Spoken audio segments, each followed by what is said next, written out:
Is it Jimmy? That's right. How you doing, Jimmy? Hey, how are y'all tonight? Good. Good. You on the right there, my right, gentleman, said something about rationality. Basically, it's not. We make laws and we operate on a system of rationality. And I want to just take that a little further and go, well, everything, in my opinion, it's kind of relative. Let's just say that a small, and we wish smaller percentage of people kill other people, murder. And, and those are, I guess, we would call those bad people. And let's just say, and this is not an analogy, this is just an example that may or may not be related. Let's just say that the atheist contingent is, just exponentially tiny compared to people that are deists. Doesn't matter. Okay. Now, one of the principles of the Constitution. One of the principles of the Constitution that we talked about before, and this is something that's established by mutual agreement, is that it's there to protect the rights of the minority, no matter how small they are, from the whim of the majority. So that just because you come up with a 96% of the population who happens to think that the other 4% of the population should be enslaved, they don't get to do it. Okay, I don't know why you went there, but let me just build. You talked about how hypothetically atheism being. Well, I guess the big thing is. You need to get to whatever point you're making, because you've hit like 5 things and we're not sure exactly what you're getting at. Okay. Well, sorry if this is a problem, but here we go. You back to the rationality thing. Why can't it just be that Joe Blow, who murdered a family of 4, is a bad person? How come it's just not that he's just irrational? I mean, why don't you explain that to me? Where rationality comes from? Where good and evil, or good and bad, every kind of scientific, social explanation for this world, which is black and white, in my opinion. I mean, you have to just, your job, in my opinion, is to be ready and to have what it takes to answer these questions, to keep answering questions. Where is rationality from? Who says it has to be from something? I tell you where it's from. It's from my mind. Okay. Where did God come from? I don't know. Okay. Do you believe that? And I think this is something we might both disagree on. But do you believe in a spinning mass of blah blah blah that exploded and then here we are talking? I mean.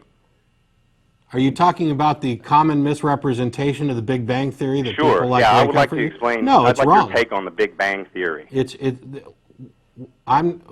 Our take on. Why don't you talk to some physicists? Yeah, because you're sitting right there. No, dude. See, fine, then tell us where your God came from. You're expecting us to speak as experts on the science that explains the universe. You're expecting and yet the you world refuse. To you, that you refuse to speak. I put you on hold.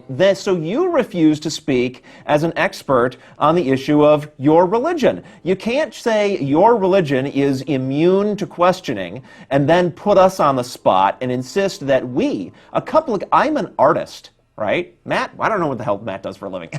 But, we are not physicists. We are not going to sit here and describe the science to you, nor is our position going to be undermined by that fact, any more than yours is undermined by your inability to explain where your God came from. Additionally, let me finish. Okay. Even if the explanation for the Big Bang is completely wrong, even if evolutionary theory is completely wrong, which is impossible at this point, but let's assume they were, it still doesn't prove anything at all about the God that you claim you believe in. The burden of proof is on you. I don't have to explain. Atheism is the lack of belief in a God, and I'll go more specifically. I don't believe in your God, and I don't have to justify that by telling you how the universe began or how humans evolved or anything else. I don't need any justification at all because the burden of proof is on you. To prove that there is a God. Okay. Yes. But I pick one thing, and you're just sitting here saying, go ask a scientist. No, sure. If you want the best answer possible, you of course ask a scientist and not some guys. I like this one-way street, Ron. I've got to prove something that is it's beyond your understanding. If I were a God and I was going to make a universe, I wouldn't want you up my behind. Piss off. You just don't understand. The burden of proof is on you, and it's not because we don't like your God. It's because you're making an exceptional claim which violates everything we know about reality, start to finish, and you do so with no evidence to support it. If you want to believe in a God, that's fine. If you want others to share your belief, prove it. That's it. Okay. I have nothing else to add. I mean, I can give you an explanation of the Big Bang. I can explain some elements of evolution. We do a lot of this at the Wiki to try and answer as many questions as we possible. Wiki.ironchariots.org. There's facts on the website. There are plenty of pages from real scientists at Talk Origins and other things that answer these deep apologetical questions that are brought up by Christians of, well, my God explains where I come from. No, he doesn't. God is a complete non-explanation. It is a non-answer. It's a stopping point. It's a way to fill gaps in knowledge. The answer is, I don't know how the universe began, but somebody says that God did it. Well, where did God come from? We could be accused. I don't know. We could be accused of doing something similar and saying, I don't know how the universe got here, but some scientists say it was the Big Bang.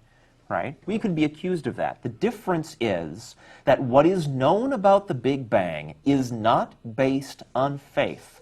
What's known about the Big Bang, and don't ask us to describe it, and we'll give you a layman's description if we had to, but there was no point to that.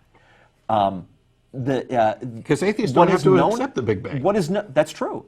But what is known about the Big Bang is not based on faith. It's not some scientist sat down and prayed really hard and came up with that and said that God told them, right? It's based on theories that predicted what the universe would have to be like if something like the Big Bang happened, and then they did the experiments to test whether those implications of the theory were true, and when they turned out to be true, they said, darn, it looks like we have settled upon something close to an accurate answer to that question. And then we found these scrolls buried under the pyramids that confirm the Big Bang. Oh, shut up. Oh, no, that never happened. That's religious nonsense.